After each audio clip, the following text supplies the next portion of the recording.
അച്ഛാ, നമ്മളിപ്പോൾ വലിയൊരു പ്രതിസന്ധിയിലൂടെയാണ് കടന്നുപോയിക്കൊണ്ടിരിക്കുന്നത്. തീരദേശ ജനത വീണ്ടും എല്ലാ വർഷവും ആവർത്തിക്കപ്പെടുന്നതാണ്. ഈ വർഷവും ദുരിതത്തിലൂടെ, കടലാക്രമണത്തിലൂടെയാണ് കടന്നു പോകുന്നത്. അവരുടെ ഒരു അവസ്ഥയൊന്ന് വിവരിക്കാം. എല്ലാ വർഷവും ഈ സമയമാകുമ്പോൾ കടലാക്രമണം മൂലം നിരവധി ജനങ്ങൾ ബുദ്ധിമുട്ട് അനുഭവിക്കുന്നുണ്ട്. അവരുടെ വേദനകളിൽ ഞങ്ങളും പങ്കുചേരുക എന്ന വലിയൊരു കാര്യത്തോടുകൂടെയാണ് ഞങ്ങളിവിടെ എത്തിച്ചേർന്നത്. ഞങ്ങൾ ഉപവാസം നടത്തിയതല്ല ഏറ്റവും പ്രധാനപ്പെട്ട കാര്യം.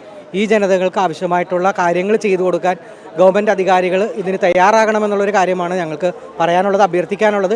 ഞങ്ങളുടെ അവകാശങ്ങൾ നേടിയെടുക്കാൻ വേണ്ടി ഞങ്ങൾ ഏതറ്റം വരെ പോകാൻ തയ്യാറുമാണ്. ഇവിടെ നമ്മൾ കണ്ടു, ഇവിടെ ഈ ഒരു നഗരം മുഴുവൻ ബ്ലോക്ക് വന്നു. പക്ഷേ ഇതാരും വിളിച്ചു ചേർത്തതോ അല്ലെങ്കിൽ ആഹ്വാനം ചെയ്ത് ആരും എത്തിച്ചേർന്നല്ല. അവരുടെ അവസ്ഥ അങ്ങനെയായിരുന്നു. നിലവിലിപ്പോൾ അവിടെ താമസിക്കുന്നവരെ എങ്ങനെയാണ് ഇപ്പോൾ ജീവിതം മുന്നോട്ട് പോയിക്കൊണ്ടിരിക്കുന്നത്? ഈ ഇവർ വന്നത് ഇവർക്ക് എല്ലാവർക്കും അറിയാം. പശ്ചിമ കൊച്ചിയിൽ നാളായി നടന്നുകൊണ്ടിരിക്കുന്ന എല്ലാ ബുദ്ധിമുട്ടുകളും അറിഞ്ഞുകൊണ്ട് തന്നെയാണ് ഈ സഹോദരങ്ങൾ നമ്മളോടൊപ്പം പങ്കുചേർന്നത്. പിന്നെ അവരുടെ ദുരിതം അനുഭവിക്കുന്ന സാഹചര്യങ്ങളിൽ അവരുടെ ഇടയിൽ അവർ പലപ്പോഴും വിവിധ ക്യാമ്പുകളിലായുകയും അതുപോലെ തന്നെ ദേവാലയങ്ങളിലും അതുപോലെ ഓഡിറ്റോറിയങ്ങളിലൊക്കെ മാറി താമസിച്ചുകൊണ്ട് അവരവരുടെ വേദനകൾ ആ ദുഃഖങ്ങൾ പരസ്പരം പങ്കുവെച്ചുകൊണ്ട് കടന്നു പോകാനായിട്ട് പരിശ്രമിക്കുക.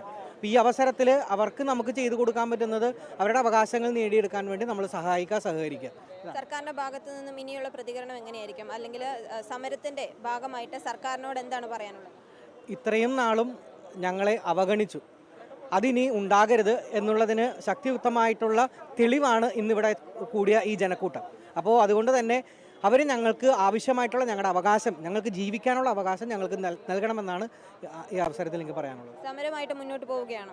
സമരമായിട്ട് ഇനിയും മുന്നോട്ട് പോകാനായിട്ട് ഞങ്ങൾ താല്പര്യമുണ്ട്.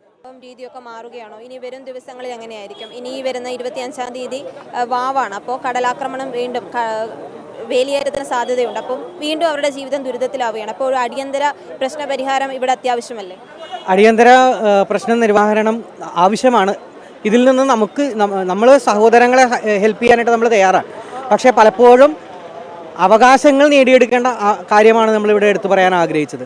കാരണം ഞങ്ങൾ സഹായിക്കുന്നുണ്ട്, എല്ലാ സഹോദരങ്ങളും എല്ലാ ഇടവകളിൽ നിന്നും എല്ലാ ഭാഗത്തു നിന്നുള്ള ആളുകൾ അവരെ സഹായിക്കുന്നുണ്ട്. പക്ഷേ അത് ശാശ്വതമായ പരിഹാരമല്ല. നമ്മൾ അവർക്ക് ശാശ്വതമായ പരിഹാരം കണ്ടെത്തി കൊടുക്കുക എന്നുള്ളതാണ് നമ്മൾ ഇതുവഴി ഉദ്ദേശം വയ്ക്കുന്നത്. ഈ തീരശോഷണം എന്ന് പറയുന്ന ഒരു കുടുംബങ്ങളുടെയോ അല്ലെങ്കിൽ കടൽ തീരത്ത് താമസിക്കുന്നവരുടെയോ മാത്രം പ്രശ്നമല്ല.